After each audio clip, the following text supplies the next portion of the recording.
واجب الاحترام معزز و مکرم حاضرین مجلس محبان اہل بیت پیروان مکتب ولایت عاشقان مکتب شہادت،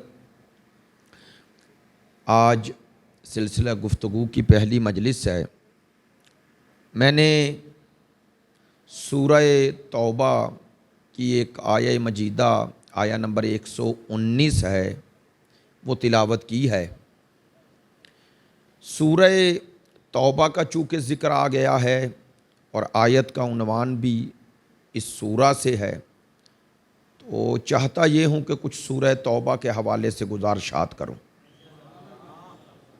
سورہ توبہ قرآن مجید فرقان حمید کا آج جو تدوینی ترتیب ہے قرآن مجید کی، جس کے مطابق آج ہمارے پاس موجود ہے، اس موجودہ ترتیب میں اس سورے کا نمبر 9 ہے، 9واں سورہ ہے، 9th۔ سورہ توبہ قرآن مجید کا وہ واحد سورہ ہے کہ جس کی شناخت کا آپ کو ایک طریقہ کار اور بھی یاد ہوگا کہ قرآن مجید کے تمام سوروں پر بسم اللہ موجود ہے۔ جب آپ پڑھتے ہیں آج تو بسم اللہ پہلے موجود ہے، یعنی ہر سورے کا آغاز ہی بسم اللہ سے ہو رہا ہے۔ یہ واحد سورہ ہے قرآن مجید فرقان حمید کا جس میں بسم اللہ نہیں ہے۔ اس کے بسم اللہ نہ ہونے کا سبب انشاءاللہ عرض کرتا ہوں، لیکن سورہ توبہ کو سورہ براعت بھی کہا جاتا ہے، چونکہ اس کا آغاز ہی براعت سے ہو رہا ہے۔ جو پہلی آیت ہے سورہ براعت کی، براعت من اللہ و رسولہ، اللہ اور اس کے رسول براعت کرتے ہیں، بیزار ہیں، اعلان لا تعلقی کرتے ہیں۔ کن سے؟ مشرکین سے۔ تو چونکہ اس سورے کا آغاز براعت سے ہو رہا ہے تو روایات میں اس سورے کا نام سورہ براعت بھی آیا ہے، سورہ عذاب بھی ہے، اور بھی نام ہے۔ جیسا کہ اگر آپ تفصیلات جاننا چاہتے ہیں تو تفسیر کوثر حضرت حجت الاسلام شیخ محسن علی نجفی صاحب مدد اللہ العالی کی دیکھی جا سکتی ہے اسی سورہ کے ضمن میں۔ لیکن مولا کائنات امیر المؤمنین امام المتقین قائد الغر المحجلین علی بن ابی طالب علیہ السلام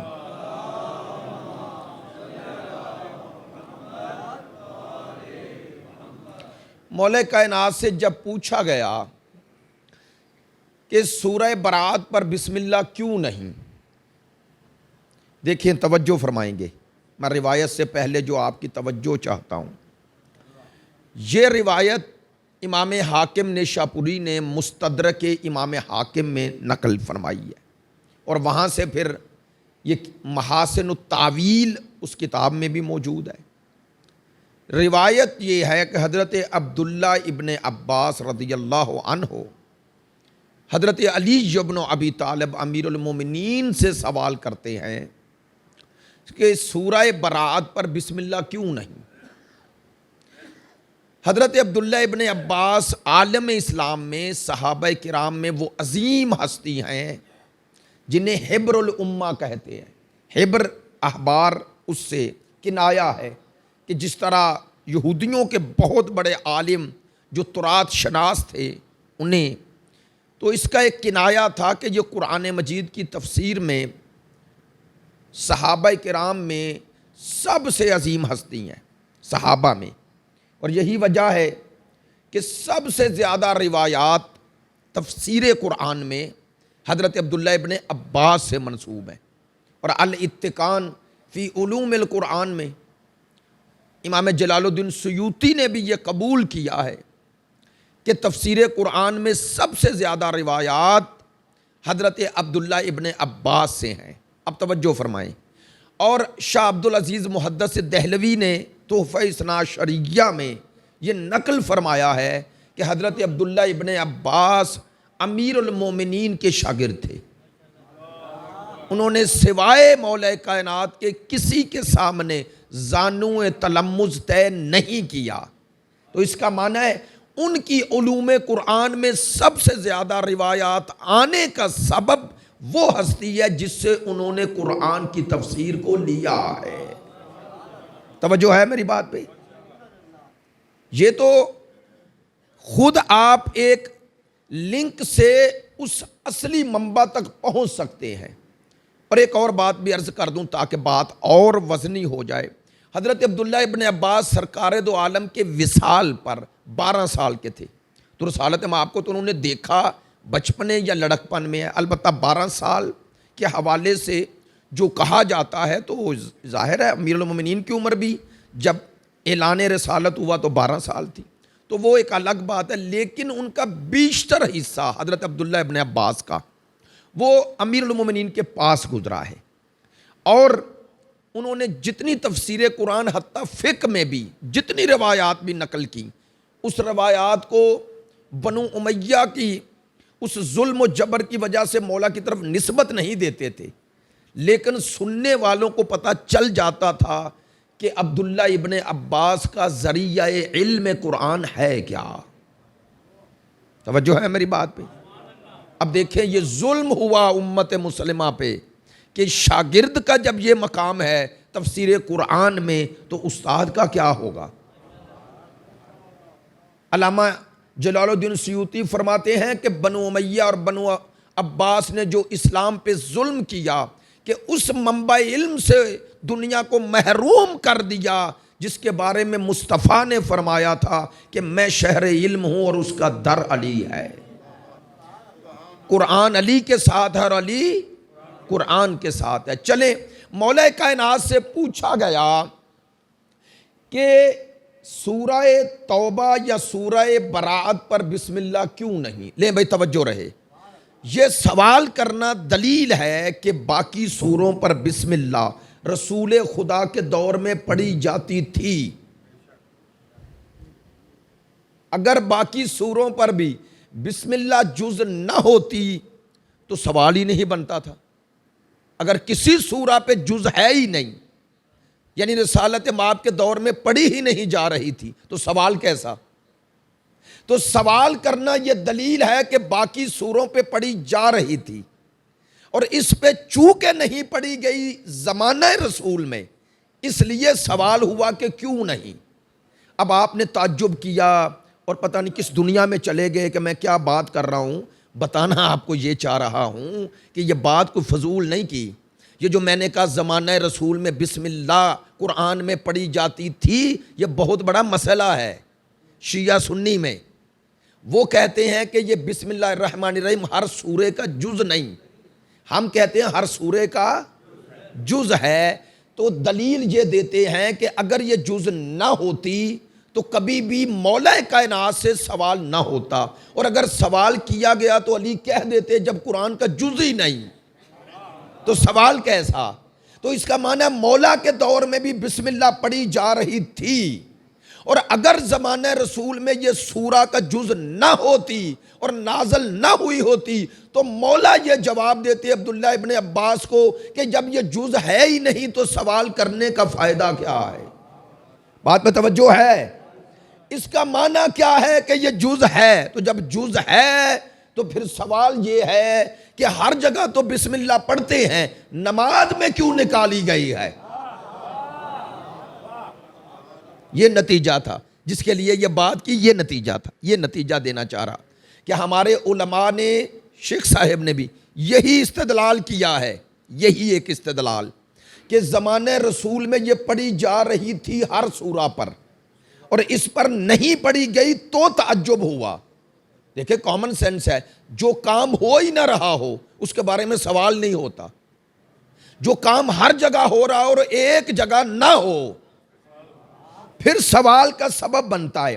اگر باقی سوروں پر بھی زمانہ رسول میں نہ پڑھی جا رہی ہوتی تو سوال نہ ہوتا۔ لو اس روایت سے ہم نے کشف کر لیا، عکس کر لیا کہ زمانہ رسول میں یہ تھی، تو دو باتیں ہیں، یا تو یہ قرآن کا جز نہیں تھی، رسول نے جز قرار دی، یہ ہو ہی نہیں سکتا جو قرآن کا جز نہ ہو اور سرکار جز بنا دیں، اور اگر یہ جز ہے تو پھر سوال ہے۔ دیکھیں ایک اور بات کہتا ہوں کیا یہ روایت شیعہ سنی دونوں بیان نہیں کرتے کہ جو کام بسم اللہ کے بغیر کیا جائے وہ ابتر ہے؟ ایسا ہی ہے نا جی ماشاء جی؟ ہر جگہ کہا جاتا ہے جی کھانا کھانے لگو بسم اللہ پڑھو، سفر پہ جانے لگو بسم اللہ پڑھو۔ اب میں اکثر بات اسی تناظر میں کہہ دیتا ہوں، یہ ممبر پہ ہمارے برادران کوئی بھی آئے تو آتے ہی بسم اللہ پڑھا کریں، اس کے بعد کلام کیا کریں، بابرکت ہو جاتا ہے کلام۔ یار توجہ ہے، غصہ تو نہیں کر رہے؟ جب ممبر پہ آئیں، جب شروع کریں اپنا کلام شروع کریں، کچھ بھی کرنا چاہتے ہیں بسم اللہ پہلے پڑھیں، اس سے کلام میں برکت ہو جاتی ہے، چونکہ نام خدا آ جاتا ہے۔ اللہ کو رحمان الرحیم پکارتے ہو تو اس کی رحمت شامل ہو جاتی ہے۔ اچھا چلیں، یہ باتیں تو بچپن سے ہمارے والدین بھی بچوں کو جب کہتے ہیں تو یہی کہتے ہیں نا بسم اللہ پڑھو۔ کھانے کی آغاز تو ہر جگہ بسم اللہ کی فضیلت تھی، تو سرکار نے فرمایا نا کہ ہر جگہ بسم اللہ سے آغاز کرو۔ تو اگر عام کام کھانا ایک دنیاوی کام ہے، جسم کی ضرورت ہے، وہاں بسم اللہ باعث برکت ہے، تو نماز تو ہے ہی عبادت خدا۔ ہمارا تو اتنا ہی سوال ہے، اس میں کیوں چھوڑی گئی؟ اس میں کیوں چھوڑا ہے؟ تو ہمارے نزدیک تو وہ ہر سورے کا جز ہے، اس لیے ہم پڑھتے ہیں جب بھی نیا سورے کا آغاز کریں۔ لیکن ایک بات اور ممبر سے کہہ دوں، پھر انشاءاللہ اس کا سبب بتاتا ہوں جو مولا نے بتایا، وہ یہ کہ امام شافعی کے نزدیک بسم اللہ پڑھنی چاہیے نماز میں، یہ بھی ممبر سے بتا رہا ہوں۔ احناف یعنی امام ابو حنیفہ اور ان کے شاگرد جو تھے انہوں نے کہا نہ پڑھیں، البتہ توجہ فرمائیں۔ پھر بھی امام فخر الدین رازی نے اپنی تفسیر کبیر میں ایک بڑا خوبصورت واقعہ نقل کر دیا۔ وہ فرماتے ہیں، دلیلیں دیتے ہیں کہ چونکہ وہ شافعی المذہب تھے تو وہ کہتے ہیں بسم اللہ نماز میں پڑھنی چاہیے۔ پتہ ہے دلیل کیا دی؟ انہوں نے کہا ایک دلیل کہ نماز میں پڑھی جاتی تھی زمانہ رسول میں، کہتے ہیں ایک دلیل یہ ہے کہ مولا علی پڑھتے تھے، وہ دلیل دیتے ہیں مولا کائنات پڑھتے تھے۔ اب کہتے ہیں خود ہی، چونکہ ایک سنی المذہب ہیں، کہتے ہیں اگر کوئی مجھ سے پوچھے کہ علی کے پڑھنا دلیل کیسے بن گیا کہ یہ قرآن کا جز ہے، یہ نماز میں پڑھنا چاہیے، توجہ، کہتے ہیں اگر کوئی مجھ فخر الدین رازی سے پوچھے کہ مولا کائنات کا پڑھنا دلیل کیسے ہے، تو کہتے ہیں میرے پاس رسول کا ایک فرمان ہے، سرکار نے فرمایا علی مال حق والحق مع علی، حق علی کے ساتھ ہے اور علی، تو کہتے ہیں حق کا معنی ہی یہ ہے کہ جو کام مرضی خدا کے مطابق ہو۔ حق کا معنی یہاں یہ ہے کہ سچ یعنی مطابق واقعہ، مطابق حقیقت۔ چلیں ایک بات آسان کر دوں، سچ اور جھوٹ کا معنی آپ ایسے ہی لیتے ہیں نا۔ میں آپ سے مثال کے طور پر کہوں یہاں روڈ پہ ایکسیڈنٹ ہو گیا تو یہ خبر ہے، آپ نے جا کے دیکھا، اگر ویسا ہوا ہے تو مجھے سچا کہیں گے، اور اگر نہیں ہوا جھوٹا۔ کیوں جھوٹا کہہ رہے ہیں؟ چونکہ جو خبر دی وہ واقعے کے مطابق نہیں، تو واقعے کے مطابق ہونا سچ ہے۔ اس کا معنی ہے کہ انسان کا عقیدہ سچا تب ہے جب اللہ کے احکام اور سرکار کے فرمان کے مطابق ہو۔ توجہ نہیں ہوئی ہے آپ کی؟ وہی عقیدہ سچا ہے جس کی تائید خدا و مصطفیٰ کریں۔ اب آپ کہیں گے ائمہ کہاں گئے؟ ائمہ کی تائید بھی اس لیے چاہیے کہ اپنے بعد ائمہ کے پیچھے ہمیں سرکار نے چلایا ہے، قرآن اور اہل بیت کو امت میں چھوڑا۔ لو اب آپ کے لیے کہہ رہا ہوں، وہی عقیدہ درست ہوگا اور وہی شیعہ عقیدہ شمار ہوگا جس کی تائید قرآن و اہل بیت یعنی ثقلین کریں۔ یہ ہے سچا اور جھوٹا ہونے کا، یہ معنی ہوتا ہے کہ آپ جو کہہ رہے ہیں اس کی تائید و تصدیق و توثیق ادھر سے ہو رہی ہے یا نہیں۔ یہ نہیں ہے کہ ہر شے کو عقیدہ بنا لیں۔ معذرت چاہتا ہوں، عقیدہ وہ شے ہوتی ہے جس کے انکار سے کوئی دین سے خارج ہو جائے۔ جو اس نے مذہب قبول کیا ہے اس کے بنیادی ایسے عقائد کہ جس کے انکار سے دین سے نکل جائے۔ معذرت چاہتا ہوں، ہمارے چونکہ مزاج ایسا بن گیا عوامی، ہم نے ہر شے کو عقیدہ بنا لیا، تاریخ کو بھی عقیدہ بنا لیا۔ تاریخ عقیدہ نہیں ہوتی، تاریخ تو واقعے کو بیان کرتی ہے جو واقعات ہوئے۔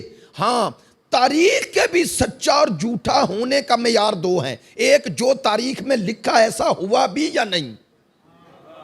دوسرا قرآن اور حدیث اس کی تائید کرتی ہے یا تردید. اب سننا بات تاکہ واضح ہو جائے, ذرا بات مشکل ہے, پیچیدہ ہے, لیکن توجہ کریں گے. مثلا میں ایک جنگ سرکار کے بعد ہوئی, جنگ ہوئی دو شخصیات کے درمیان. یہ جنگ کا ہونا تاریخ بیان کرے گی, تاریخ یہ نہیں بتائے گی ان میں دونوں میں سچا اور جھوٹا کون تھا.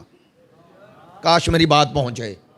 بھئی خود جنگ کا ہونا یہ تاریخ بتا دے گی. اب وہ جنگ ہوئی یا نہیں آپ کو تاریخ سے لینا ہے, لیکن اس جنگ میں حق اور باطل پہ کون تھا یہ تاریخ نہیں کبھی بھی بتا سکتی.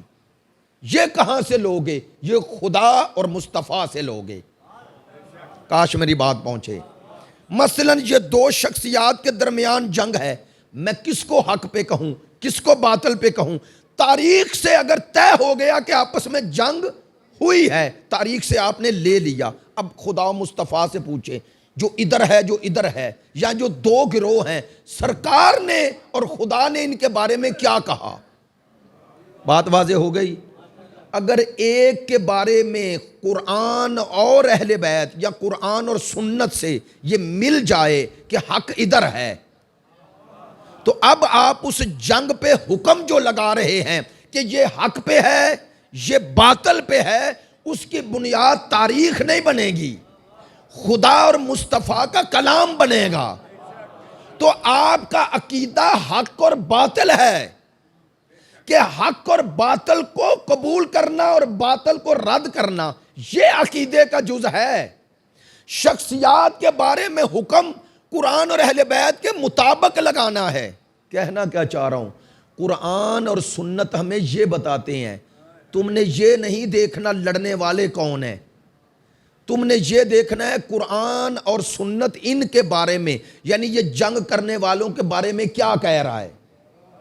اگر ان کا حق پہ ہونا اور دوسرے کا باطل پہ ہونا قرآن اور سنت سے طے ہو جائے تو شخصیات چھوڑ دینا, حق اور باطل کا معیار نہ چھوڑنا. بہت شکریہ. بات میں نے عام ڈگر سے ہٹ کے کی ہے تاکہ آپ جب جا کے کسی جگہ بیٹھیں تو کوئی بات وہاں بتا سکیں. معذرت چاہتا ہوں, ایک طالب علم ہوں, لیکن گفتگو کا یہ معیار اس لیے آج ضروری ہے کہ آپ کو قرآنی معیارات مل جائیں. آپ کو یاد ہوگا میں نے یہیں یہ جملہ عرض کیا تھا کہ جنگ جمل میں مولا کے لشکر میں ہے شخص, لشکر میں مولا کے پاس آیا, کہنے لگا یا علی میں جا رہا ہوں. جنگ جمل کا تو پتہ ہے نا. اب مولا میں جا رہا ہوں میں نہیں لڑوں گا. فرمایا ٹھیک ہے تیرا اختیار ہے, تو علی کو چھوڑنے کا اختیار رکھتا ہے, اگرچہ خدا کے ہاں تو جواب دے ہے, لیکن علی زبردستی تجھے نہیں روکیں گے. سننا کیوں جانا چاہ رہا ہے بتاؤ تو صحیح. کہنے لگا مولا میں نے بڑا غور کیا. کیا کہا؟ آپ کو دیکھتا ہوں آپ داماد رسول, برادر رسول, بنو ہاشم کی فرد, وہ تمام احادیث بھی میرے پیش نظر ہیں جو آپ کی شان میں ہیں, اور ادھر دیکھتا ہوں تو وہ اتنی عظیم شخصیات ام المومنین ہیں, وہ عشرہ مبشرہ سارے, ادھر بھی معمولی ہستیاں نہیں رسول کے رشتہ دار, ادھر دیکھتا ہوں آپ بھی رشتہ دار. سننا تو میں فیصلہ نہیں کر پا رہا کس کا ساتھ دوں, میرے لیے تو دونوں عظیم ہیں. سنیں گے مولا نے کیا فرمایا؟ فرمایا تو قیامت تک حق تک نہیں پہنچ سکتا. کیوں کیوں کیوں؟ سننا کیوں. فرمایا اس لیے کہ تو نے حق کو پیچھے کر دیا, افراد کو آگے کر لیا. ہائے ہائے ہائے. تو حیدری تو نے اللہ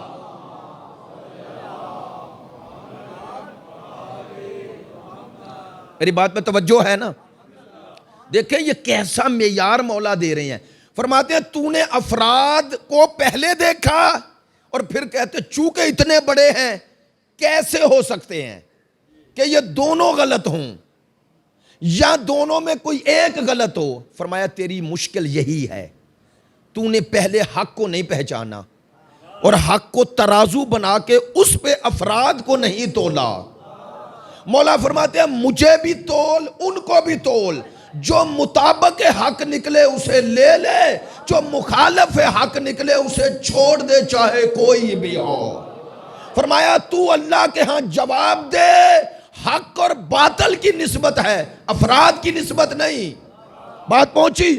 اللہ تجھ سے یہ نہیں پوچھے گا تو نے فلاں کی حمایت اور مخالفت کیوں کی، اللہ یہ پوچھے گا تو نے حق اور باطل میں تمیز کرنے کے بعد حق کا ساتھ اور ظالم کے خلاف کھڑا کیوں نہیں ہوا ہے۔ زندگی کے ہر مرحلے میں معیار حق اور باطل کو رکھنا، افراد کو نہیں، معیار قرآنی رکھنا، اسلامی رکھنا، یہ ہے۔ اور یہ ہمیں عملی زندگی میں بھی دیکھنا ہے، قیامت تک یہ معیار رکھنا ہے۔ کہنا کہ صرف تاریخ کے چند کرداروں میں یہ منحصر نہیں کرنا، ہر دور میں بڑے سے بڑا کوئی شخص ہو، اس کو پرکھنے کا معیار ثقلین ہے، قرآن و اہل بیت ہے، افراد نہیں، معیار قرآن اور اہل بیت ہے۔ توجہ فرمائیں گے تو مولا کائنات سے یہ سوال ہوا اور مولا نے خوبصورت جواب دیا، ذہن میں ہے نا؟ سورہ توبہ کا دوسرا نام کیا ہے؟ سورہ ماشاءاللہ برات۔ اب میں نے لفظ برات برات اتنی دفعہ کہا، اسی سورہ میں 2 دفعہ لفظ آیا ہے، برات اور بری۔ یہ برات بری یہ دونوں تبرہ سے نکلے ہیں، تبرہ برات کا ہی دوسرا نام ہے، یہ مصدر ہے اس کا، توجہ ہے، تبرہ برات، یعنی پورے سورے کا نام ہی اللہ نے سورہ برات رکھ دیا، دوسرے لفظوں میں تبرہ رکھ دیا۔ تو اگر تبرہ گالی ہوتی تو اللہ کبھی سورہ کا نام نہ رکھتا۔ تھوڑا توجہ فرمائیں گے، آپ کے ذریعے مسلمان بھائیوں تک اپنا پیغام پہنچانا چاہتا ہوں۔ ہم کو لڑنے کے لیے تھوڑا ہی ہے، ادھر ہی رہنا ہے، کوئی لڑے جھگڑے اس ملک سے باہر نہیں آپ جا سکتے۔ میں معذرت چاہتا ہوں، بات تلخ ہے لیکن آپ میری بات کو قبول کریں گے۔ آپ جب اس اپنے ملک کی حدود سے باہر نکلتے ہیں نا، آپ کی کوئی حیثیت نہیں، کوئی حیثیت نہیں۔ میں ممبر سے کہہ رہا ہوں، میں 13 سال گھوم رہا ہوں، شاہ صاحب ایران جاتے رہے ہیں، ٹھیک ہے، ہماری عقیدت ہے، وہاں ہمارے ائمہ ہیں، لیکن وہاں ہم پاسپورٹ کے ساتھ جاتے ہیں، وہاں ہمیں وہ پاکستانی سمجھتے ہیں، شیعہ اپنی جگہ، لیکن آپ کی دوسری حیثیت پاکستانی ہے۔ یہ کہنا چاہ رہا ہوں، یہ ملک یہ سب کا ہے اور اس ملک کو کوئی چھوڑے گا نہیں، چونکہ کہیں اور جا نہیں سکتا، جو جا سکتے ہیں وہ تو چلے جاتے ہیں، تو سارے آپ 22 کروڑ کو تو باہر نہیں بھیج دیں گے، ایسے ہی ہے نا؟ تو اس ملک میں ہم نے رہنا ہے، اس لیے مسئلے کو حل کرنا اور درست اپنی فکر اور اپنا عقیدہ لوگوں تک پہنچانا ضروری ہے۔ ایک اور بات کہوں، یہ غلط فہمیاں دور تب ہوتی ہیں جب درست کسی تک اپنا نقطہ نظر پہنچاؤ۔ ممکن ہے 100 میں سے 10 لوگ ہی ٹھیک ہو جائیں، وہ 10 لوگوں کو تو آپ نے مخالفت سے نکال لیا نا۔ یہ آپ کا میرا مطمع نظر یہ ہونا چاہیے، میں اپنے مکتب کی شناخت ویسی کرواؤں جیسی ہے، اور میرا یقین ہے جیسا آل محمد کا مکتب ہے ویسی شناخت کرائی جائے تو سوائے کینہ اور بغض رکھنے والوں کے عام انسان آپ کی لاجک اور دلیل کے سامنے یا مائل ہو جائے گا یا قائل ہو جائے گا۔ میرا عقیدہ ہے، میرا نقطہ نظر ہے، دلیل دیتا ہوں، جائیں سروے کر لیں، جو انسان تحقیق کی وادی میں آیا کسی دوسرے مذہب سے، اس نے شیعہ مکتب کی تحقیق کرنا چاہیے اور اسے درست ذریعہ مل گیا، اس کا انجام 2 کاموں میں ایک پر ہوا ہے، یا وہ آپ کی دشمنی سے نکل آیا یا وہ آپ میں شامل ہو گیا۔ میں ایسے ہی نہیں کہہ رہا، ہاں رکاوٹ ہم ہیں، ہم یہ ممبر رکاوٹ ہے ایک، کہ یہاں درست شناخت اہل بیت کی ویسی پیش کی جائے جیسی ہے، ویسا رخ پیش کیا جائے جیسا ہے۔ ہم نے مذہب کی خیر خواہی اور اس مذہب سے محبت ہوتی تو ممبر پہ ایسی بات نہ کرتے جسے قبول کرنا شیعہ کے لیے مشکل ہے، تو غیر مذہب کیسے قبول کرے گا؟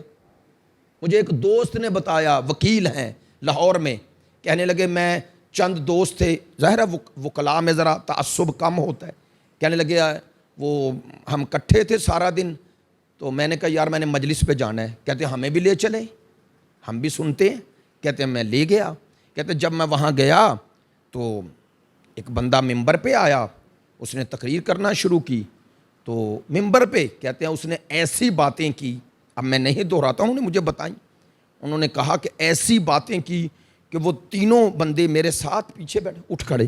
میں نے کہا کدھر جا رہے ہیں؟ انہوں نے کہا بھائی ہمیں تو ہمارے مولوی مسجدوں میں کہتے تھے کہ شیعہ کافر ہیں، ہم نہیں مانتے تھے.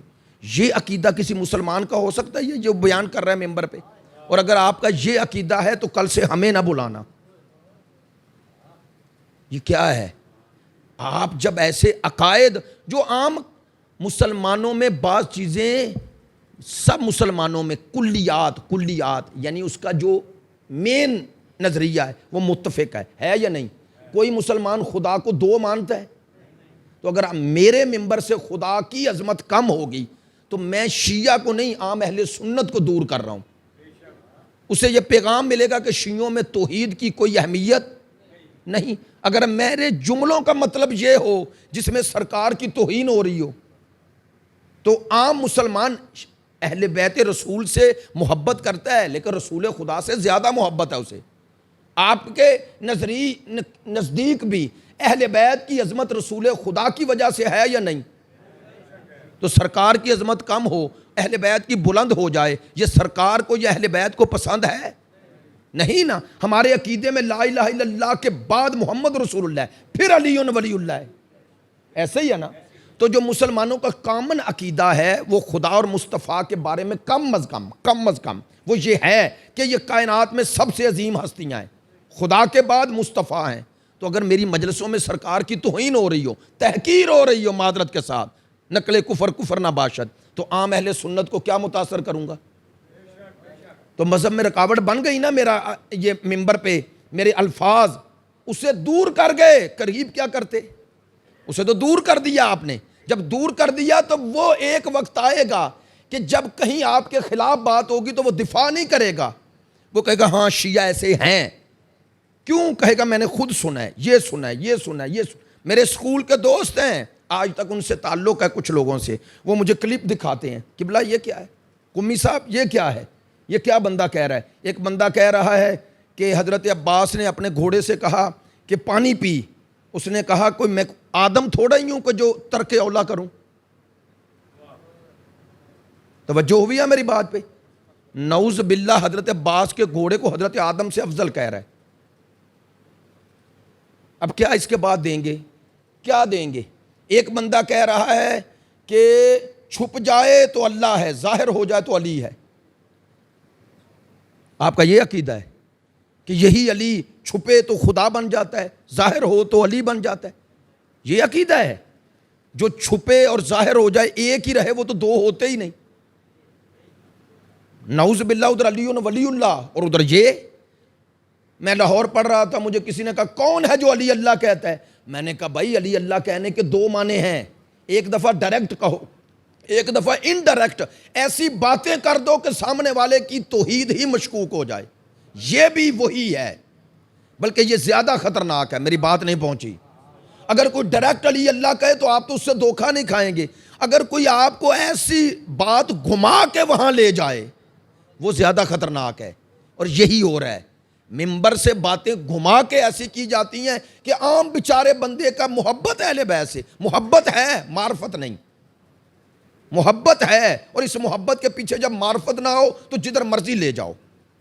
محبت تو ایک جذبے کا نام ہے جسے کھینچ کے جدھر مرضی لے جاؤ. اگر اس کو معرفت کا نور مل جائے تو یہی محبت پھر سلمان بناتی ہے. اگر محبت ہو معرفت نہ ہو تو یہی محبت بغیر معرفت کے سلمان نہیں بناتی، پھر نصیری بناتی ہے. پھر علی اللہ کہتا ہے. سلمان سے بڑا کسے محبت اور عشق علی اور معرفت علی تھی؟ بولے نا یار. آپ میں سے کون ہے جو دعویٰ کرے میں حضرت سلمان فارسی سے بلند ہوں؟ کرے دعویٰ، کر سکتا ہے؟ تو حضرت سلمان نے، میں نے یہی جملہ عرض کیا تھا نا، میں اور آپ معجزات علی سنتے ہیں، ایسے ہی ہے نا؟ اور حضرت سلمان سن رہے تھے یا دیکھ رہے تھے؟ تو دیکھنے والے کا عقیدہ بلند ہو جاتا ہے نا، اسے یقین زیادہ ہو جاتا ہے. مثال دیتا ہوں، میں آپ سے کہوں فلاں شخص ہواؤں میں اڑتا تھا، آپ کہیں گے ممکن ہے، ایسے ہی کہہ رہے ہوں، ایسے ہی ہے نا. لیکن اگر آپ جا کے میں کہوں فلاں جگہ ہے اور اڑتا دیکھ لیں تو پھر سوال کریں گے؟ بولیں تو صحیح یار. آپ کا یقین بڑھ جائے گا نا آنکھوں سے دیکھنے کے بعد. تو سلمان تو دیکھ رہے تھے معجزات علی. تو کیوں سلمان نے نہیں کہا تو خدا ہے؟ مجھے تجھ میں خدا نظر آ رہا ہے. کیوں؟ چونکہ سلمان کو معرفت علی تھی. وہ جانتے تھے جو ادھر آ رہا ہے ادھر سے آ رہا ہے. وہ جانتے تھے یہ نمائندہ خدا ہے، نمائندہ خدا ہے. یاد رکھو اس دن آپ شیعت کا روشن چہرہ دنیا کے سامنے پیش کر لیں گے جس دن آپ نے اپنے عقیدے کی وہی ترتیب پیدا کر لی جو علی نے دی ہے، جو مولا کائنات نے دی ہے. ممبر سے کہہ رہا ہوں، ممبر سے. مولا کائنات نے نہج البلاغہ کے جو آج ہمارے پاس 233 یا 34 خطبے ہیں، ان میں سے 45 خطبے صرف توحید پہ دیے ہیں. کیوں دیے ہیں؟ کیا مولا کے دور حکومت میں لوگوں میں کوئی بت پرست تھے؟ بولیں تو صحیح یار. جب علی آئے تو بت پرستی تھی کہیں وہاں خطہ عرب میں؟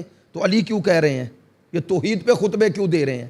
مولا جانتے ہیں اگر عقیدہ توحید درست ہو گیا تو ولایت درست ہوگی. جسے اللہ سمجھ میں آ جائے اسے ہی پتہ چلتا ہے جب خدا ایسا ہے تو جسے بنائے گا وہ کیسا ہوگا. اور جب ادھر دیکھتا ہے کہ جسے بنایا جب وہ ایسا ہے تو بنانے والا کیسا ہوگا. اس لیے کہہ رہا ہوں آل محمد کے ماننے والوں کی توحید دوسروں سے بلند ہوتی ہے، بلند. ان کا خدا ایسا ہوتا ہے کہ وہ دیکھتے ہیں کہ جب مصطفیٰ و مرتضیٰ ان عظمتوں کے ساتھ خدا کے بندے ہیں تو وہ معبود کیسا ہوگا. ان کے دلوں میں جتنے فضائل و مناقب مصطفیٰ و مرتضیٰ بیان ہوتے رہیں ان کے دلوں میں اتنی بندگی خدا کا جذبہ ولولہ بڑھتا جاتا ہے کہ اے خدا تو کتنا مہربان ہے، جس نے ہمیں مصطفیٰ و مرتضیٰ جیسے دیے تو خود کیسا ہوگا.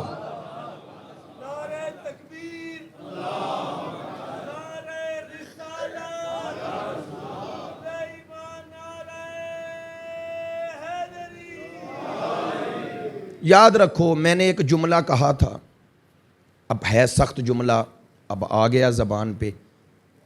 اگر مولا علی کے فضائل سن کے کسی کو دل تنگ ہو تو یقین کر لے منافق ہے. میری بات پہ توجہ ہوئی ہے؟ اگر کسی کو فضائل علی درست فضائل علی درست سن کر کسی کے دل میں تنگی ہو یا کسی کو اچھا نہ لگے، یقین کر لے منافق ہے. یقین ہے یا نہیں آپ کو؟ اچھا جسے یقین ہے بازو بلند کر کے نعرہ حیدری. اچھا سب کو یقین ہے.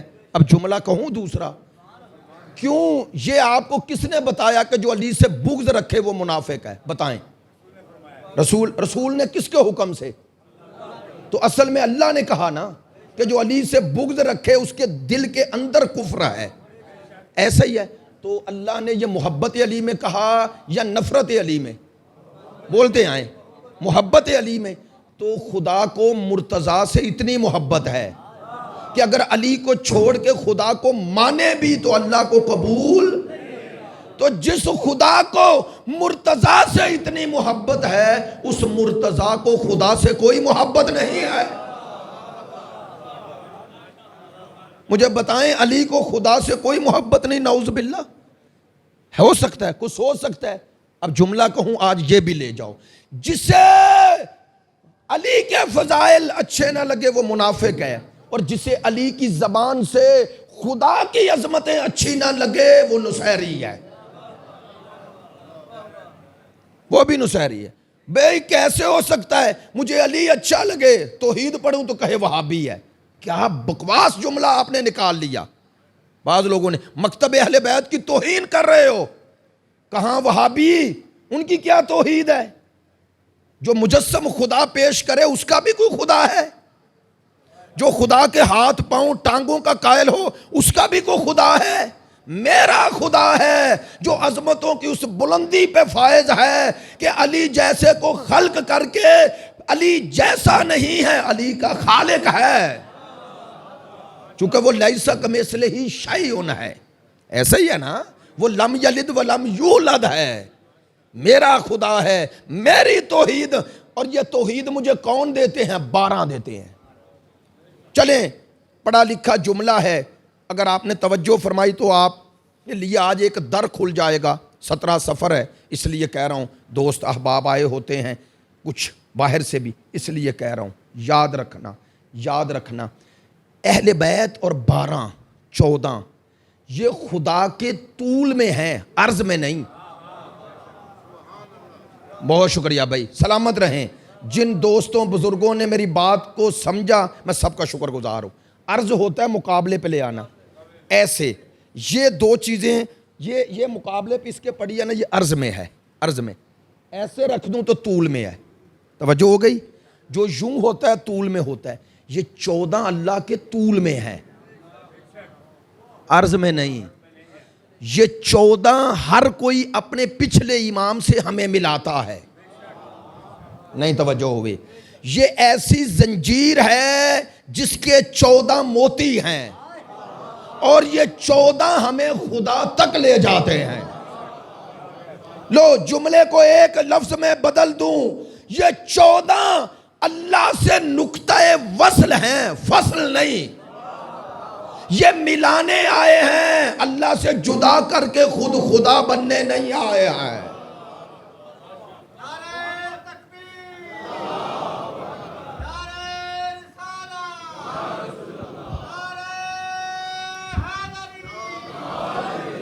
میری بات پہ توجہ ہوئی ہے؟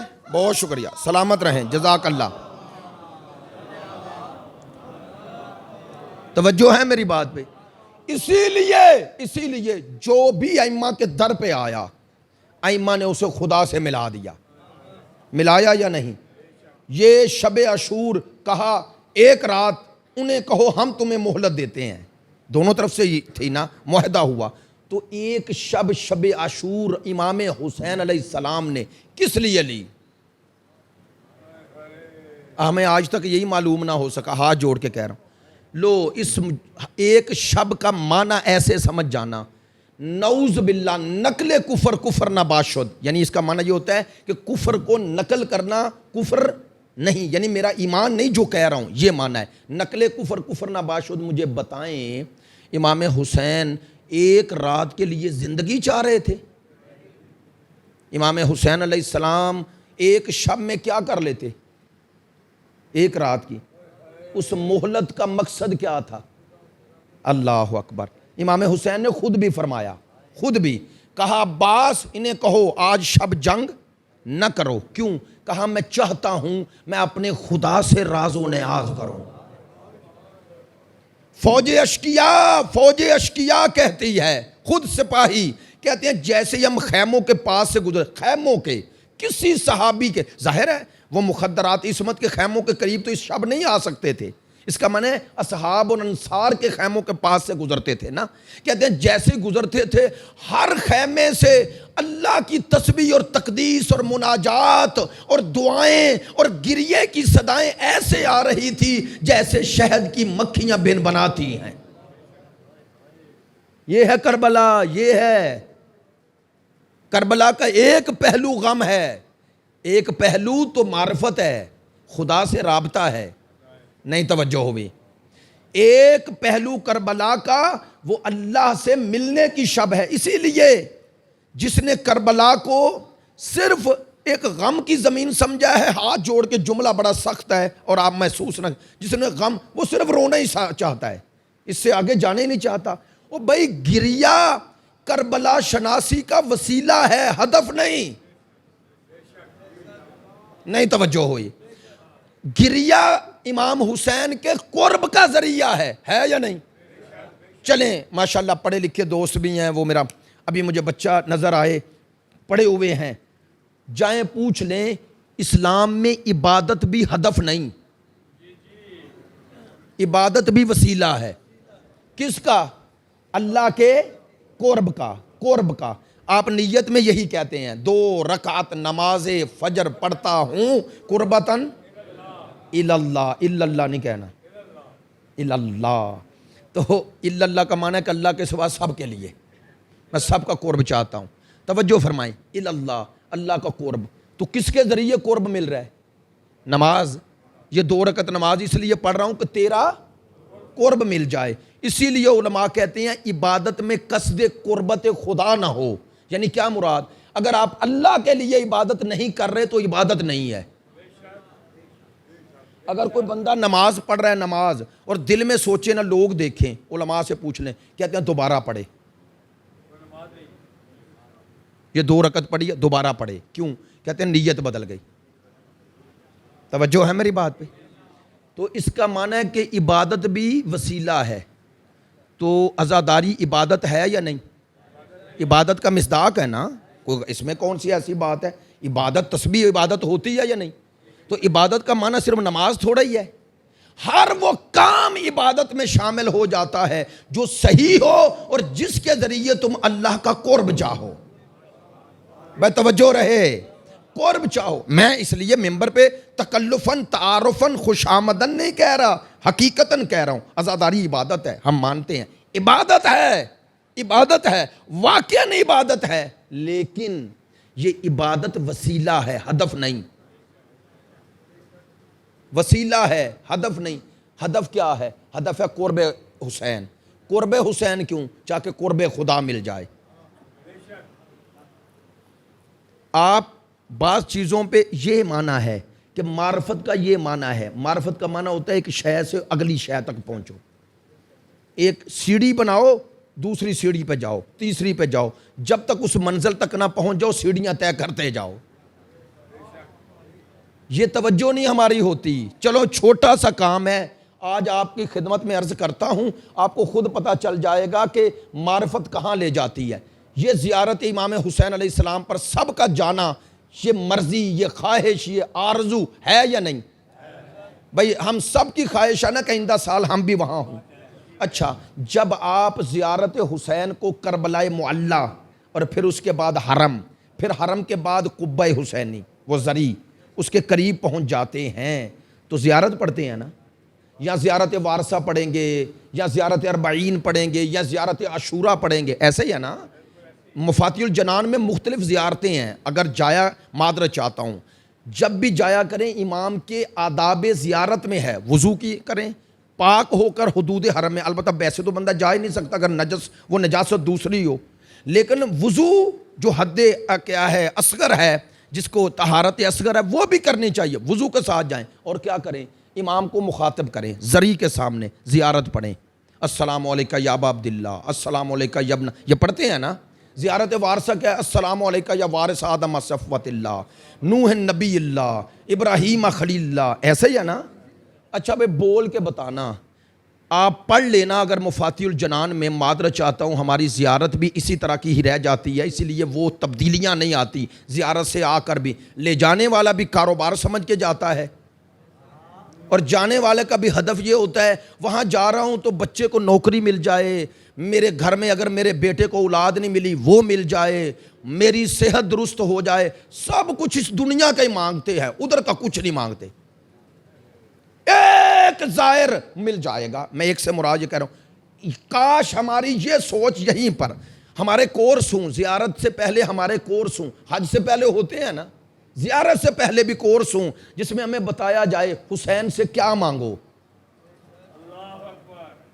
میں نے ایک جملہ ایک جگہ کہا، ایک جملہ ہی بعض اوقات لوگوں کی بدل دیتا ہے، ہر کسی کی تھوڑی بدلتا ہے اندر. ابو جہل رسول کو ساری زندگی سنتا رہا، 13 سال مدینے میں آ کے جنگ بدر میں ملعون مارا گیا. ایسا ہی ہے نا. تو سنتا تو وہ بھی رہا لیکن کوئی اثر تھوڑا ہی ہوتا ہے جب تک انسان کا دل وہ سننے کے لیے اور آمادہ نہ ہو جائے، کچھ بھی نہیں ہوتا. ایک جملہ آپ کو بتاتا ہوں، جتنے اہل بیت کے دشمن بنو امیہ اور بنو عباس تھے، بولنا یار، وہ سب غریب تھے، بھوکے تھے، ننگے تھے، لاچار تھے، بھوک و افلاس میں ڈوبے ہوئے تھے؟ نہیں نا. ان کے پاس دنیا تھی یا نہیں تھی نا. تو آل محمد کے مخالف وہ تھے، تو وہ تو مان بھی نہیں رہے، انہیں تو دنیا پھر بھی ملی ہوئی ہے. تو انہیں ماننے کا پھر فائدہ کیا؟ سوال تو ہے نا. چلو میں اس سے بھی اگلی بات کرتا ہوں. شیعہ کے لیے یہ بڑا مشکل ہوتا ہے کہ مولانا نے کیا کہہ دیا. یہ چائنا والے تو خدا کو بھی نہیں مانتے.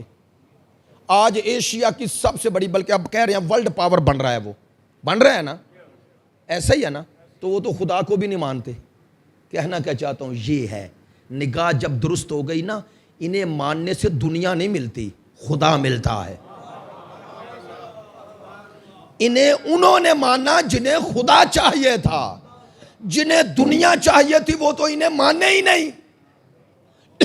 چونکہ انہوں نے کہا دنیا چاہیے تو دنیا داروں کے پاس جاؤ، خدا چاہیے تو ہمارے در پہ آؤ۔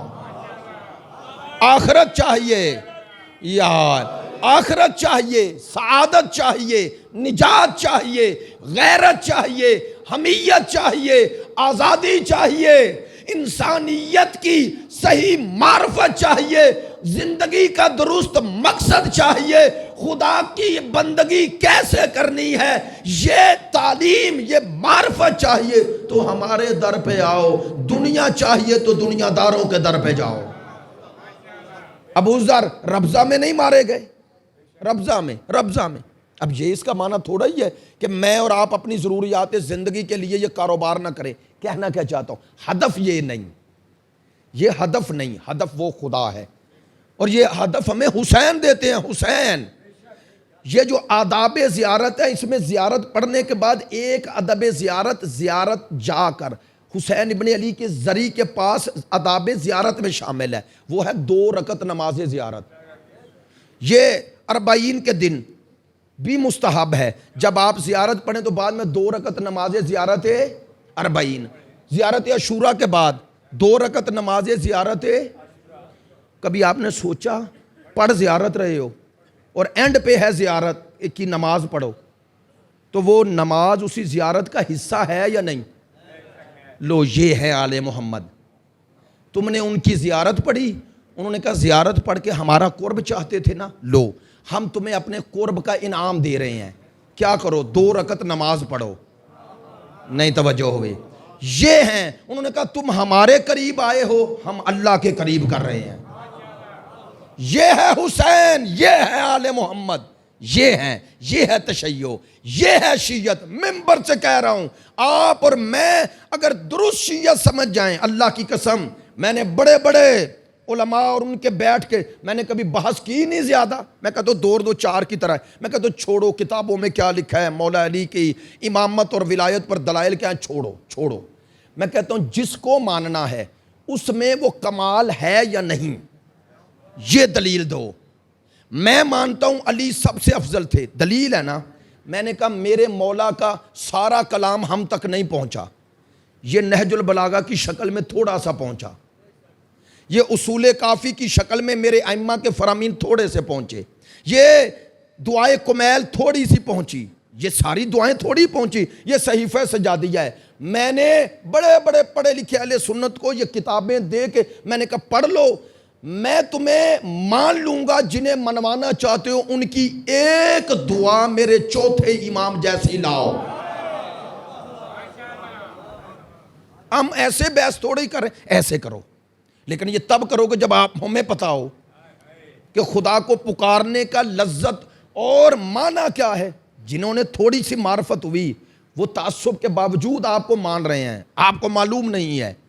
ڈاکٹر طاہر القادری صاحب شہر اعتکاف بساتے ہیں، اس میں جو شب جمعہ آتی ہے تو وہ دعائے کمیل پڑھتے ہیں۔ آغا امین شہیدی نے مجھے بتایا، میں ان میں دعائے کمیل پڑھ رہا تھا، میں ترجمہ کرتا تھا، اور کہتے ہیں اس طرح گریے کی صدائیں بلند تھی کہ جیسے میں شیعوں میں روزے عاشور پڑھ رہا ہوں۔ اور ہر اہل سنت کہتے ہیں جو وہاں تھے کہہ رہے تھے ہماری جان قربان علی پہ، جو خدا کو پکارنے کی ایسی تعلیم دیتے ہیں۔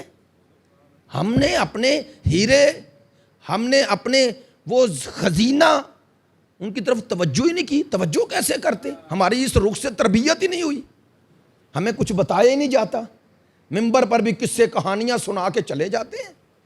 وہ معرفت کا در تو کھل ہی نہیں رہا، ہمیں تو پہلی منزل پہ روک لیا، گریے کو ہدف بنا لیا، اور پھر ہم سمجھتے ہیں فلاں مصائب اچھا پڑھتا ہے، اس کی شہرت ہو گئی، اب وہ جو جی چاہے کر رہا ہے، بغیر کسی محنت کے کروڑوں روپے اس کے پاس، اور اب اگلا مرحلہ وہ لیڈر بھی بن گیا۔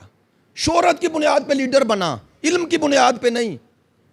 جب تک میں اور آپ شہرت کی بنیاد پہ لوگوں کو سنتے رہیں گے تربیت نہیں ہوگی۔ جب ہمیں پتہ چل جائے گا عالم اور مشہور میں فرق ہوتا ہے، تب ہم آل محمد کا مکتب درست پہچان لیں گے۔ میرٹ پر سنیں لوگوں کو، شہرت میں نہ سنیں، شہرت پرست نہ بنے، میرٹ پرست بنے، معیار پرکھیں۔ علم کا معیار اور ہے، شہرت کا معیار اور ہے۔ ہر مشہور عالم نہیں ہوتا اور ہر عالم مشہور نہیں ہوتا، ہر خطیب عالم نہیں ہوتا اور ہر عالم خطیب نہیں ہوتا۔ خطیب خطابت کرتا ہے، عالم علم دیتا ہے، مذہب عالم پہنچاتا ہے، دلیلیں عالم پہنچاتا ہے، خطیب عالم سے سن کے آپ کو سناتا ہے، عالم کے پاس خود ہوتا ہے، وہ کتابیں پڑھتا ہے، بنیادی کتابیں آپ کے مکتب کی۔ معذرت چاہتا ہوں، میرا موضوع اس حوالے سے 4 دن ہیں، لیکن اب معذرت چاہتا ہوں کہ باتیں جو یہ ہوتی ہیں بغیر ارادے کے، ان میں بھی کوئی آل محمد کی کوئی نگاہ کرم ہوتی ہے۔ 12واں آقا چاہتا ہے کہ ہم ممبر سے یہ باتیں کریں، تو لیکن تشنا نہ آپ کو رکھوں، ایک جملہ کہہ دوں۔ وہ مولا کائنات سے پوچھا گیا سورہ برات پر بسم اللہ کیوں نہیں؟ آپ نے فرمایا لِأَنَّهَا أَمَانٌ وَبَرَاءَةٌ نَزَلَتْ بِالسَّيْفِ، کہتے ہیں بسم اللہ ہے اللہ سے رحمت طلب کرنا، رحمت ہے امان، اور اس سورے کا تو آغاز ہی برات سے ہو رہا ہے۔ برات ہے دوری، رحمت ہے قرب اور برات ہے دوری۔ فرمایا چونکہ دونوں میں مناسبت نہیں تھی، بسم اللہ پڑھتے تو بعد میں برات کیسے کرتے؟ پہلے اللہ سے قرب چاہ رہے ہیں، پھر اللہ سے ان کافروں کی نسبت برات کر رہے ہیں۔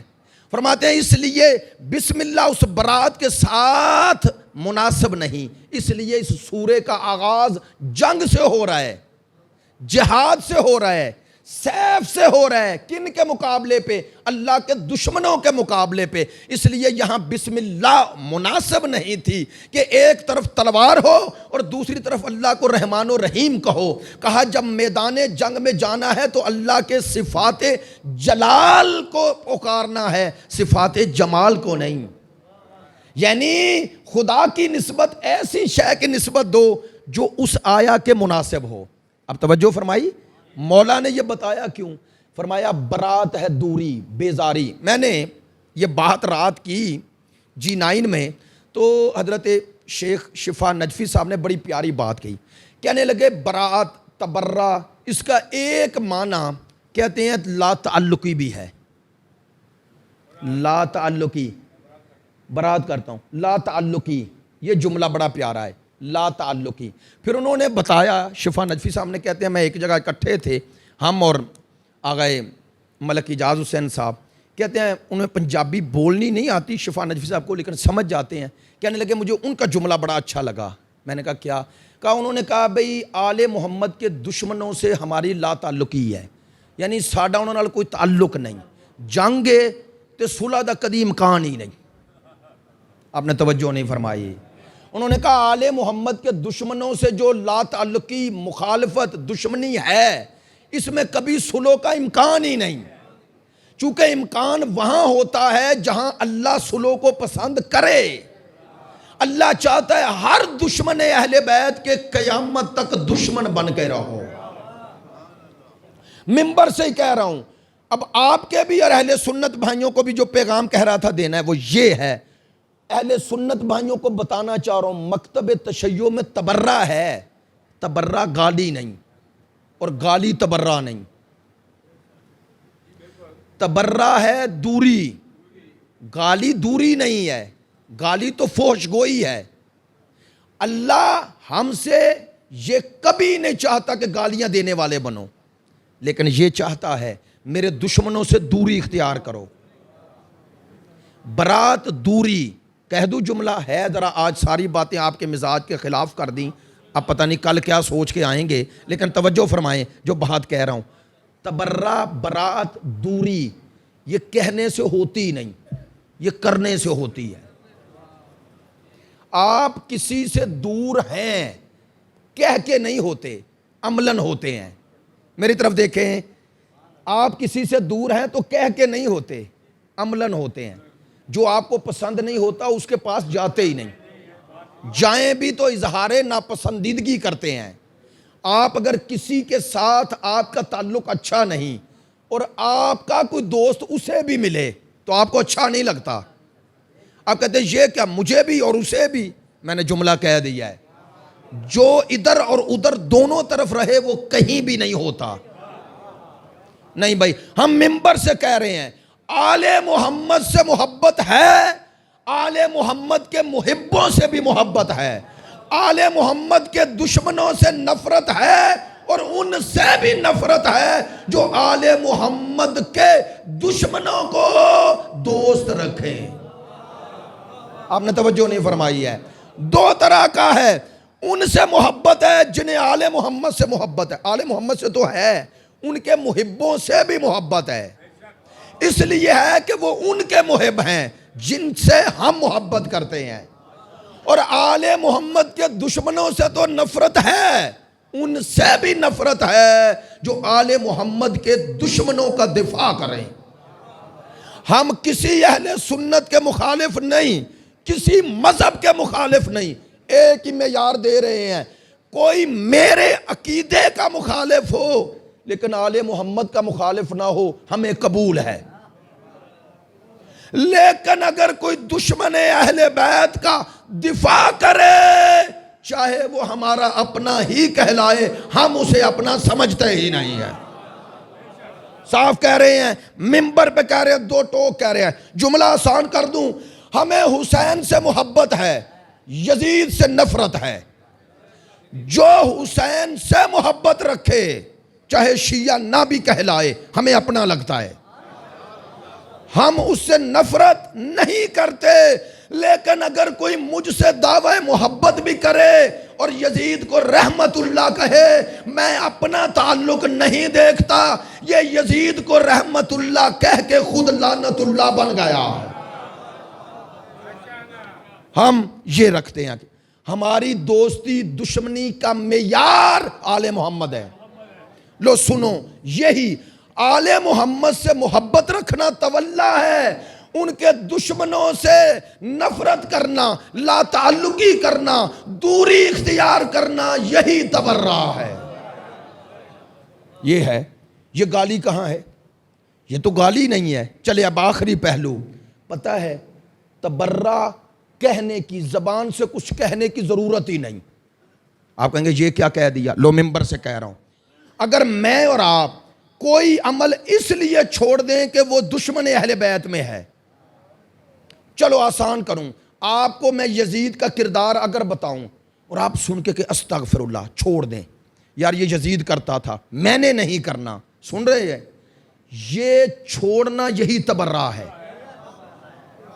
اس لیے کہ یزید کرتا تھا، اس عمل سے دور ہو جانا یہی تبرہ ہے۔ جملہ کہہ دوں، آپ دکان پہ بیٹھے ہیں، آفس میں بیٹھے ہیں، کہیں بیٹھے ہیں، اگر یہ چھوڑ کر کوئی عمل دوری اختیار کر لیں یہ سوچ کر کہ یہ دشمن اہل بیت میں تھا، آپ کا بیٹھنا ہی اہل محمد کے دشمن پہ تبرہ کر رہا ہے۔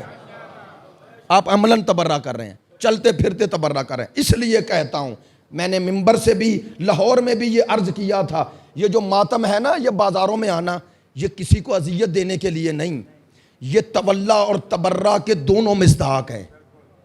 یا حسین کہہ کے اپنا دعوی محبت حسین بھی کرتے ہیں اور حسین کے دشمن سے اظہار لا تعلق بھی کرتے ہیں۔ کہہ دوں جملہ، یہ ماتم تولا بھی ہے، تبرہ بھی ہے، اسی لیے یہ انہیں اچھا لگتا ہے جنہیں حسین اچھا لگتا ہے، لہٰذا یہ سب سے بڑا تبرے کا یہ بھی ایک مصداق ہے۔ اس لیے میں کہتا ہوں یہ عزاداری تبرے کا مصداق ہے، چونکہ آپ جب یہاں آتے ہیں محبت حسین اور دعوی محبت حسین میں، وہ دشمن حسین سے دوری ہے۔ یہ ہے اللہ نے جو برات کا معنی، تبرے کا معنی، بری، دوری، لا تعلقی، یہ ہے، یہ گالی نہیں۔ لہذا معذرت چاہتا ہوں، جملہ یہ ضرور کہوں گا، اگر کوئی گالیاں دے رہا ہے نا، گالیاں، وہ فعل حرام کر رہا ہے، نہیں توجہ ہوئی؟ لو اور آسان کا، تبرے کے ذریعے آل محمد کا قرب ملتا ہے، چونکہ آپ تو آل محمد کے دشمنوں سے جب دور ہوں گے تو آل محمد کے قریب ہو جائیں گے یا نہیں؟ محبت میں ہو رہے ہیں نا، ادھر محبت ہے، ادھر ان سے اس لیے نفرت ہے کہ وہ آل محمد کے دشمن ہیں، تو جیسے ان سے دوری اختیار کریں گے حسین کا قرب مل جائے، ایسا ہی ہے نا۔ لو تبرے کے ذریعے اللہ کا قرب ملتا ہے، چونکہ اللہ نے یہ چاہا ہے۔ گالی کے ذریعے حسین سے دوری ملتی ہے، اس لیے نہیں کہ کس کو دے رہے ہو، اس لیے کہ گالی خود فعل حرام ہے۔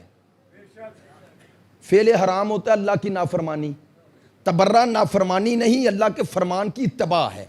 تو آپ کے اور مجھ میں یہ غلط فہمی دور ہونی چاہیے کہ کبھی کوئی گالی دے تو اسے کو روکو، کو نہ گالی نہ دو، لعنت کرو آل محمد کے دشمنوں پر۔ اور لعنت کا کیا طریقہ ہے؟ یا اللہ تو لعنت کر ان پر جنہوں نے آل محمد پہ ظلم کیا۔ یہ کتنا پیارا اور لعنت بھی گالی نہیں، لعنت طلب کرنا ہے بد دعا، کس کی؟ اس کے لیے جو اللہ کا دشمن نے رحمت سے دوری کی۔ دونوں باتیں طے ہو گئی، تبرہ عملاً ہے، لعنت قولی ہے۔ بد دعا کرنا لعنت ہے اور کسی سے دور ہو جانا تبرہ ہے۔ یہ دونوں جز قرآن نے دیے ہیں، یہ قرآنی حکم ہے، یہ کوئی شیعہ کا عقیدہ نہیں، قرآنی عقیدہ ہے۔ اگر آپ لا الہ الا اللہ پڑھ رہے ہیں تو لا الہ خود تبرہ ہے، لا الہ خود اظہار برات ہے یا نہیں؟ کہ کوئی الہ نہیں، کوئی معبود نہیں میرا، تو کوئی نہیں، انکار کر رہے ہو نا۔ عملاً انکار کیسے کرتے ہو؟ جب اللہ کی بندگی کرتے ہو تو غیروں کو چھوڑ دیتے ہو۔ ایاک نعبد و ایاک نستعین، اسی میں محبت خدا بھی ہے اور اظہار برات دشمنان خدا بھی ہے۔ اسی لیے کہتے ہیں یہ عزاداری مصداق ہے محبت اہل بیت کا، اس میں تولی اور تبرہ دونوں جمع ہیں۔ عزاداران حسین چہلم کے ایام ہے، اربعین حسین کے ایام ہے۔ میں نے لفظ دو کہے، عربی کا اور آپ کی زبان۔ چہلم حسین، چہلم کا معنی چہل سے ہے، 40 دن۔ یہ 40 دن کدھر اشارہ ہے؟ مولا حسین کی طرف۔ 10 محرم، 10 صفر، 20 صفر، ایسے ہی ہے نا؟ میں کیا کہنا چاہتا ہوں، یہ 40 دن شہادت حسین کو گزرے ہیں۔ کیوں ہم حسین کا چہلم اتنے شایان شان مناتے ہیں؟ تاکہ دنیا کو بتائیں رسول کا بیٹا تھا، 40 دن بعد بہنیں بازاروں اور درباروں میں تھی۔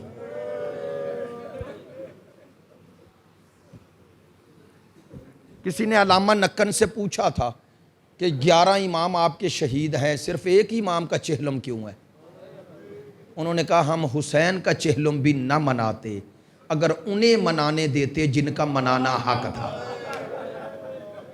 17 صفر ہے، مجھے ممبر پہ آنے کے بعد خیال آیا، اسی لیے میں نے یہ ساری باتیں کی آج کے دن، تاکہ آپ تک پیغام بھی پہنچے، دوسرے برادران تک ہمارے مکتب و مذہب کا۔ اس لیے میں نے یہ ساری باتیں کرنے کا مقصود و منظور یہ تھا۔ انشاءاللہ موضوع میں بڑے خوبصورت پہلو آئیں گے، اگر آپ کے پاس وقت ہو تو انشاءاللہ ٹائم پہ آئیں تاکہ بات مکمل ہو جائے اور پھر آپ اپنے کاروبار اور جس طرح بھی ایک طریقہ کار ہے آپ جا سکیں وقت سے۔ اور صبح کی مجالس ہے، ان میں ہمیں معلوم ہوتا ہے کتنے لوگ آ سکتے ہیں، کیسے ہوتا ہے، اس لیے وہ سوچ کر میں کبھی نہیں پڑھتا ہوں۔ اور سورہ توبہ کی یہ آیہ مجیدہ کے ضمن میں بہت ساری باتیں ہیں جو آپ تک پہنچانا چاہوں گا۔ تقویٰ کی حقیقت کیا ہے، کونوا مع صادقین، سچے کون ہیں، سچوں کی معیت کیا ہے، ہمراہی کیا ہے۔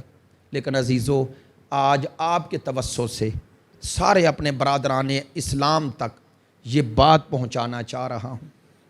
لوگ کہتے ہیں ہم اصحاب کے بارے میں پتہ نہیں کیا پروپیگنڈا کرتے ہیں، آؤ ایک صحابی کی زبان سے میں آل محمد کا بازار شام میں آنا آپ کو سناؤں۔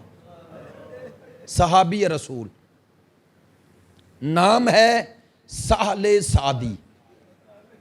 سہل سعدی صحابی ہیں اور مستند صحابی ہیں۔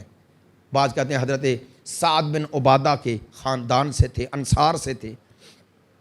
کہتے ہیں میں کربلا کے واقعے سے پہلے فلسطین چلا گیا۔ فلسطین آج کہہ رہا ہوں، اس دور میں فلسطین شام کا حصہ تھا، شام کو شامات کہا جاتا تھا، اس میں یہ سارے علاقے شامل تھے جو آج علیحدہ علیحدہ ملک ارد گرد بن گئے۔ لبنان بھی شام کا حصہ تھا، میری بات پہ توجہ رہے۔ یہ صحابی رسول کہتے ہیں میں شام کے اسی فلسطین میں آباد ہو گیا۔ کہتے ہیں مجھے نہیں معلوم کربلا کا واقعہ ہو گیا، ظاہر ہے ذرائع ابلاغ تو تھے نہیں۔ کہتے ہیں ایک دن میرے دل میں اچانک خیال آیا، اتنی دیر ہو گئی روضہ رسول کی زیارت نہیں کی، اپنے رسول کی زیارت کو چلتا ہوں۔ کہتے ہیں میں فلسطین سے دمشق آیا، چونکہ ایک ہی بارڈر تو تھے نہیں، ایک ملک کا حصہ تھا، اس راستے سے سوچا کہ جاتا ہوں مدینے۔ کہتے ہیں جس دن میں دمشق میں داخل ہوا 4 سفر تھی۔ اجرکم اللہ، ماشاءاللہ اہل علم دوستوں میں پڑھنے کا یہی فائدہ ہوتا ہے، آپ متوجہ ہو گئے۔ کہتا ہے 4 سفر، جیسے دمشق میں داخل ہوتا ہوں دیکھتا ہوں لوگوں نے فاخرہ لباس پہنے ہوئے ہیں۔ میں دل میں سوچتا ہوں میں مسلمان ہوں، صحابی ہوں، اسلام کی کوئی عید اور کوئی خوشی کا تہوار ماہ سفر میں تو نہیں، یہ خوشی کے آثار کیوں؟ سنیں گے حضرت سال کہتے ہیں میرے دل میں وسوسے پیدا ہو گئے۔ کیوں؟ کہتے ہیں یہ تو مجھے معلوم تھا، میں لا علم تو نہیں تھا کہ یزید حاکم ہے، آل محمد۔ کہتے ہیں میرے دل میں وسوسے آ رہے ہیں، خدایا خیر کر، کوئی واقعہ نہ ہو گیا ہو۔ کہتے ہیں اتنے میں میرے قریب سے ایک شامی گزرا، میں نے قریب بلایا، میں نے پوچھا یہ کیا، یہ نئے لباس، یہ خوشی کے آثار، کون ہو؟ صحابی رسول سہل ہوں۔ کہتے ہیں یہ کہنا تھا، اب اس شامی کا لہجہ بدلا، کہنے لگا اگر صحابی ہو نا تو شام چھوڑ دو۔ کہتے ہیں میں نے کہا میرا شام میں رہنے اور بسنے کا کوئی ارادہ نہیں، دمشق میں، لیکن بتاؤ سبب کیا ہے؟ کہا سبب بتایا تو مر جاؤ گے۔ کہتے ہیں میرے اور گھبراہٹ بڑی، میں نے تعجب سے پوچھا کیوں مر جاؤں گا؟ کہتے ہیں اگر دیکھنے کی ہمت ہے تو اس بازار میں چلے جاؤ۔ کہتے ہیں اب میں نے سوال نہیں کیا، استفسار نہیں کیا، تیز قدموں چلا اور اسی بازار میں آ گیا جدھر شامی نے اشارہ کیا تھا۔ کہتے ہیں اس بازار میں آتا ہوں تو حالت عجیب دیکھی کہ پورا دمشق اس بازار میں جمع ہے۔ کہتے ہیں کچھ لوگ چھتوں پر ہیں، کچھ بازار میں ہیں، اتنی بھیڑ، اتنا رش، اتنا جمع غفیر دیکھا۔ کہتے ہیں لیکن پتہ نہیں چل رہا سبب کیا ہے۔ کہتے ہیں خدا کی مصلحت، ابھی یہ سوچ رہا ہوں کہ میرے سامنے کچھ نیزے آئے۔ کہتے ہیں نیزوں نے میری توجہ نہیں لی، نیزوں پر کچھ سر تھے، میری نظر ان سروں پہ پڑی تو بے ساختہ میری زبان سے نکلا ان چہروں کی نورانیت بتا رہی ہے یہ اللہ کے ولی ہیں۔ کہتے ہیں میں دیکھ بھی رہا ہوں، تعجب بھی کر رہا ہوں، اتنے میں کہتے ہیں میرے قریب ایک سر آیا، نوکے نیزہ پہ سر تھا۔ کہتے ہیں اس سر کو دیکھا تو نظر ادھر ادھر نہیں ہٹ رہی، نظر ٹک گئی اور دل میں کہہ رہا ہوں یا اللہ جو میں سوچ رہا ہوں یہ وہ نہ ہو۔ توجہ ہو گئی ہے؟ جو میں سوچ رہا ہوں یہ وہ نہ ہو۔ خدایا یہ چہرہ کتنا حسین سے ملتا ہے۔ کہتے ہیں لیکن دل قبول نہیں کرتا کہ نبی کے نواسے کا سر بازاروں میں آ جائے، دربار شام میں لے جایا جائے۔ کہتے ہیں ابھی یہ سر میرے قریب سے آگے بڑھا، میں نے دیکھا کچھ ناکے میرے قریب آ گئے، ناکوں پر کچھ بیبیاں سوار ہیں جن بیبیوں نے چہرے بالوں سے چھپائے ہوئے ہیں۔ کہتے ہیں یہ انداز دیکھ کے مجھے یقین ہو گیا کوئی شریف لٹ گئے۔ کہتے ہیں لیکن ہمت نہیں ہوتی ان بیبیوں سے سوال کروں۔ میں نے انہی ناکوں میں ایک چھوٹی سی بچی نظر آئی، میں جلدی سے قریب آیا، میں نے بلند آواز سے پکارا السلام علیک یا جاریت اللہ، اے کنیز خدا میرا سلام۔ کہتے ہیں میرا سلام کرنا تھا، اس 4 سال کی بچی نے میری طرف رخ کیا اور کہنے لگی تیرا سلام بتا رہا ہے تو شام کا رہنے والا نہیں۔ لیکن آپ کو پتا کیسے چلا میں شام کا باسی نہیں؟ کہتے ہیں بچی نے کہا جب سے اس بازار میں آئے ہیں یا پتھر ملے یا تانے ملے تو پہلا ہے جو سلام کر رہا ہے۔ ہاں آپ نے درست پہچانا، میں صحابی رسول سہل ہوں۔ سنیں گے صحابی رسول سہل ہوں۔ سہل کہتے ہیں میرا یہ کہنا تھا، اس 4 سال کی بچی کی آواز آئی اگر صحابی ہے تو نظریں جھکائے رکھنا۔ میں نے کہا آپ کون ہیں، تعارف کرائیں۔ کہا تو صحابی ہے اور میں نبی زادی ہوں۔ کون ہیں آپ؟ انا سکینہ بنت الحسین۔ کون حسین؟ ہاں تیرے نبی کا نواسہ حسین۔ وہ جو سامنے سر ہے نا وہ تیرے نبی کے نواسے کا سر ہے۔ کہتا ہے میری چیخ بلند ہوئی، میں نے ہاتھ جوڑ کے عرض کی، بی بی اے نبی کی اولاد، آپ کو ان بازاروں میں لایا گیا، میں یہ منظر دیکھ نہیں سکتا۔ کہتے ہیں ابھی یہ کہا تھا اس بچی نے عجیب سوال کیا، کہنے لگی صحابی رسول تیرے پاس کچھ درہم و دینار ہیں؟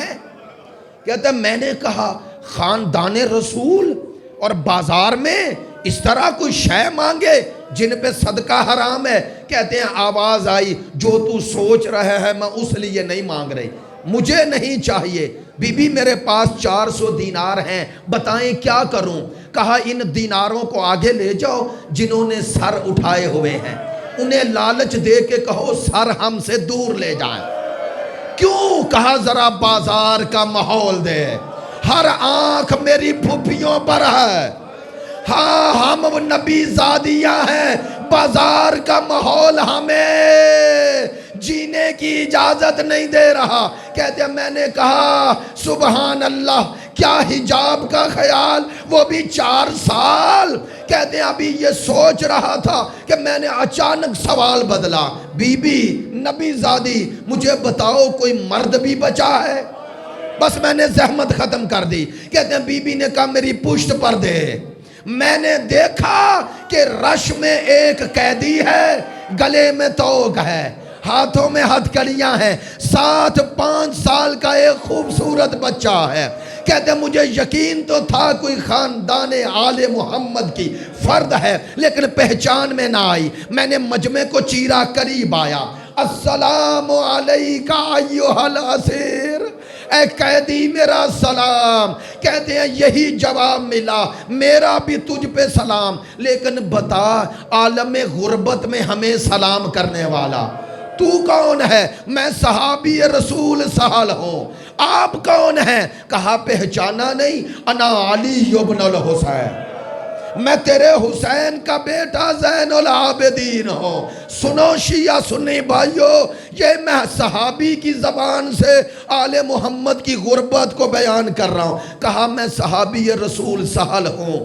یہ کہا امام نے کہا میں تیرا امام زین العابدین حسین کا بیٹا، مولا میں جا رہا ہوں مدینے، جا کر آپ کے نانا سے اس امت پہ لعنت بھی کروں گا، شکایت بھی کروں گا، آپ کی کوئی خدمت کرنا چاہتا ہوں تاکہ آپ کے نانا کے سامنے کہہ سکوں، قیامت کے دن ان کی شفاعت کا حقدار بن سکوں۔ سنیں گے میرے امام کی غربت؟ امام نے کہا اپنے سر سے امامہ اتار سکتا ہے؟ کہتے ہیں میں نے جلدی سے اتارا، حکم فرمائے۔ کہا اس کا ایک ٹکڑا الگ کر سکتا ہے؟ میں نے ٹکڑا الگ کیا، حکم فرمائے۔ کہا میری پشت پر آؤ، میری گردن سے کپڑا ہٹا، یہ توق جو میری گردن پر ہے اس کے اور میری گردن کے درمیان میں یہ کپڑا رکھ دے، یہ توق مجھے اذیت دے رہا ہے۔ سہل کہتا ہے میں پشت امام پہ آیا، نگاہ پڑی، منہ پیٹنا شروع کیا، مولا میں کپڑا کہاں رکھوں؟ تیری گردن کا